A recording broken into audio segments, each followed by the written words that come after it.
As inflation is at an all-time high, should you move back in with your parents? How to control your finances? Let's find out. Moving back in with your parents. Moving out of your parents' house and living on your own is a sign that you've reached adulthood. As soon as you hit 18, you're expected to move out of your parents' house, and if you don't do that, the stigma that's attached to it is labeled as embarrassing.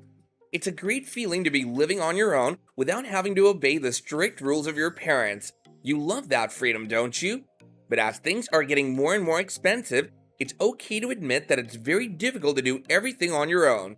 The biggest expense that you face after leaving your parents' house is renting your own living space. It makes a huge dent in your wallet.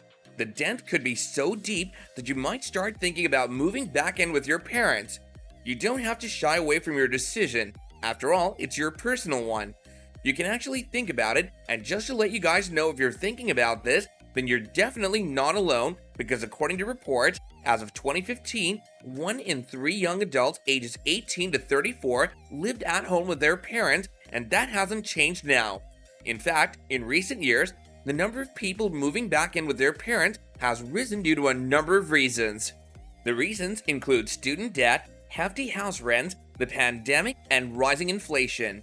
According to the reports, in 2020, over 50% of young adults defined as 18 to 29-year-olds in the United States lived with at least one parent. That percentage has not been matched since the Great Depression. So if you're considering moving back in with your parents to control your finances, then that's totally normal. But before moving in, you'll have to make sure to consider a few things. Before we give you more details, make sure that you give this video a huge thumbs up, subscribe to our channel, and hit the notification bell to get more video updates like this going forward. Now let's continue. Analyze your situation. The current circumstances of the economy call for sustainable measures for your long-term financial plans, and that's why more and more people are flying back to their nests.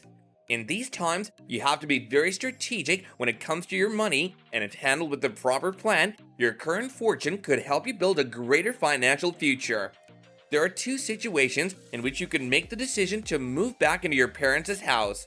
If you want to go back because you can't afford to live independently because of some financial failure, such as losing your job, then it makes total sense.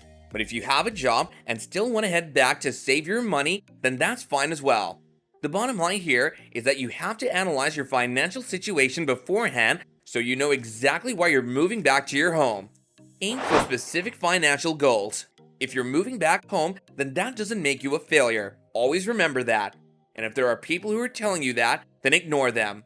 In fact, moving back home is one of the wisest financial moves because it's going to make a great difference.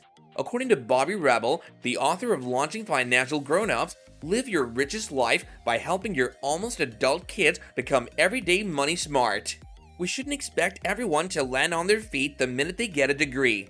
Instead, parents should sit with their kids and outline the purpose of them being home and figure out how they will have an exit strategy.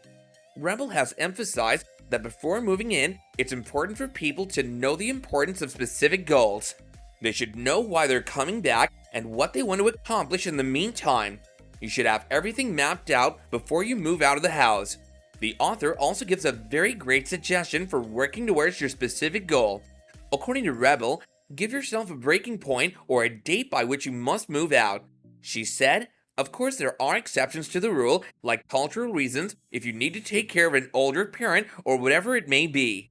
But if you're living at home to get a head start in life, there has to be a point where you say, I can stay and save more, but I'm going to live my adult life.